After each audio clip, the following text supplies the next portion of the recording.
السلام عليكم. بصوا يا جماعة، أولا أنا متشكرة جدا على الناس اللي تفاعلت مع الموضوع اللي احنا اتكلمنا فيه. وبعدين إيه اللي بيقولوا الاختلاف في الرأي لا يفسد للود قضية، حتة بتاعت ناس مثقفة اهي. الوقت احنا بنتكلم على الموضوع اللي أنا قلت لكم عن البنت اللي كانت راحت مع الواد الشقة، وكانوا عايشين مع بعض 100 فل وعشرة كده ورايحين جايين، وخارجة من الصبح رايحة شغلها، وتيجي كل اسبوع تاخد يوم اجازه هي وهو ويروحوا يقضوا في الشقه. كل الكلام ده عك في عك، غلط، في قله ادب، في كل حاجه. اما الولد بقى يقرر ان هو ما يتجوزهاش، احنا ليه غلطناه؟ مع ان الغلط في الاول وفي الاخر بيبقى على البنت.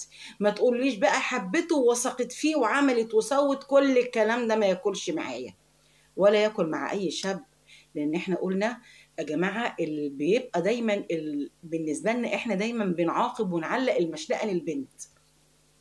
صح.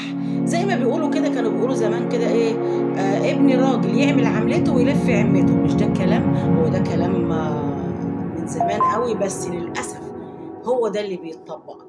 الرجل عندنا الشرقي مهما وصل للمناصب ومهما كبر ومهما اتعلم ومهما اتثقف، بتفضل عنده الحته الشرقيه ان خطيبتي او مراتي خط احمر، محدش يكون لمسها، محدش يكون قرب لها، محدش. ماشي.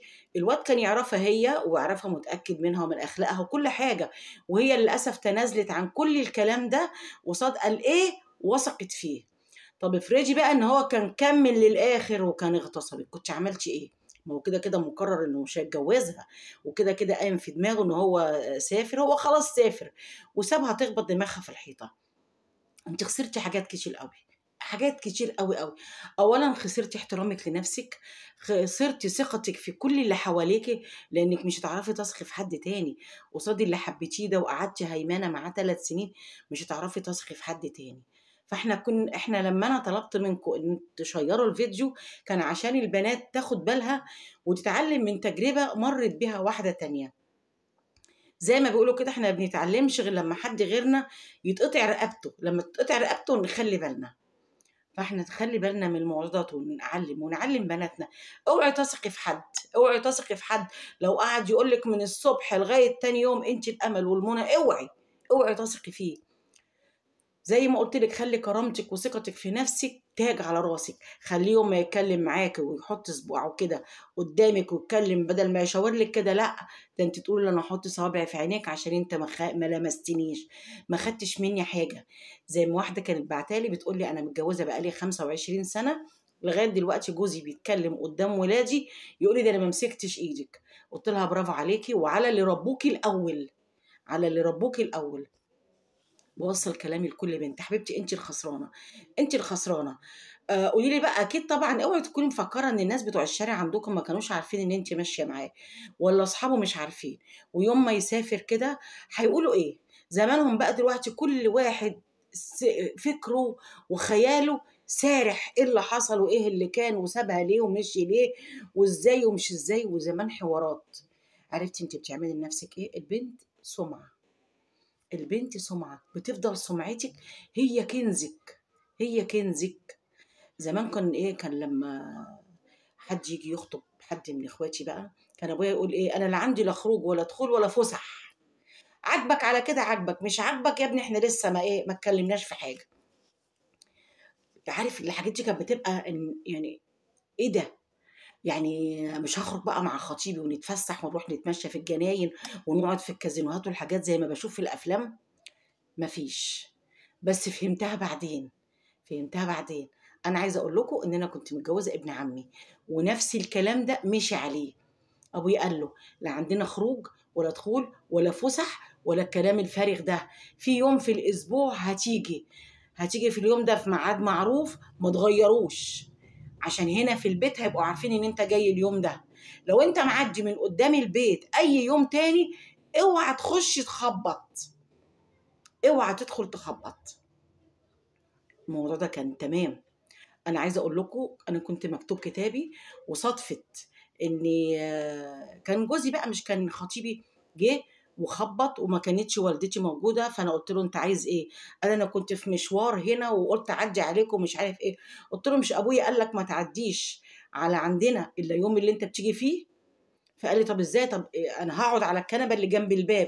قلت له ما فيش الكلام ده، ما فيش. وبعدين امي راحت تجيب حاجه ومش موجوده، وقفلت الباب والله العظيم، وهو واقف على الباب الشقه، قفلت الباب ودخلت. قسما بالله قعد عمره كله فاكرها لي، فاكرها لي عمره كله. انا تطرديني من على باب الشقه وتقفلي الباب في وشي وانا بره؟ قلت له مش كان احسن ما يجي اخويا يمد ايده عليا قدامك، او يطردك او يهينك؟ الكلمه اللي ابويا قالها بتمشي على رقبتنا كلنا. ف فضل طول عمره الله يرحمه شايل لي الموضوع ده. فانا عايزه كل بنت تعمل كده، كل بنت تعمل كده. ويا ريت برضه الابهات والامهات بلاش بقى حكايه خطيبها بقى ورايحين نتفسح، رايحين السيما، رايحين ما اعرفش ايه، رايحين فين، وبعدين ما ترجعيش تلومي الا نفسك يا حبيبتي. يوم ما البنت بقى تعيش الدور معاه كده ويرجع يقول مش هتجوزها، هيبقى انت اللي عملتي كده. بلاش، بلاش، الله يكرمكم كده. وكل واحد يحاول يربي عياله بطريقة تشرفه، يربي عياله بطريقة ما تقلقوش، يربي العيال عيل كويس ويسيبه يبقى واثق فيه، طالما ان انت حطيت الاساس وعرفت تربي كويس. بس مش هقول غير كده. متشكرة جدا جدا للناس اللي شيرت الفيديو، وعشان خاطري عشان خاطري شيروا الفيديو ده كمان، خلوه يبقى في ميزان حسناتنا، في ميزان حسناتنا كده. والبنات اللي ما شافوش وعايشين الدور يصحصحوا لنفسهم كده، احنا خايفين عليكي مش اكتر. كل الكلام اللي احنا بنقوله ده عشان خايفة عليكي، خايفة عليكي وعايزاكي تعيشي ملكة وتخشي ملكة، ويبقى جوزك أو خطيبك حاسس إن انتي تاج على راسه. عارفة ليه؟ عشان الإيد ما اتلمستش، الخد ما اتبسي، ما اتحضنتش، عارف إن هي دي ملكة، ملكة، وتخشي بيته بنفس الطريقة كده. صح؟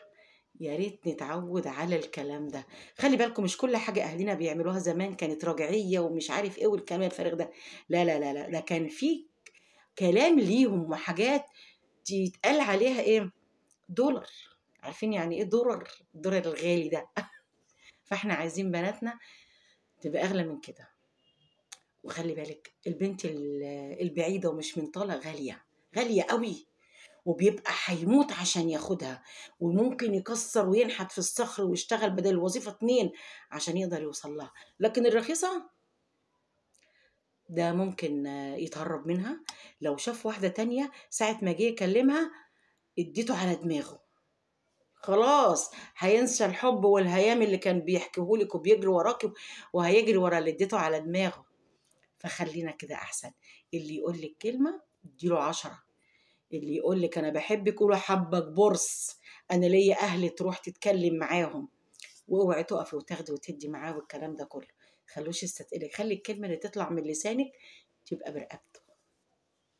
انا مستنيه رايكم ومستنيه كلامكم ومستنيه تعليقاتكم الحلوه، وربنا يخليكم ليا يا رب. سلام عليكم.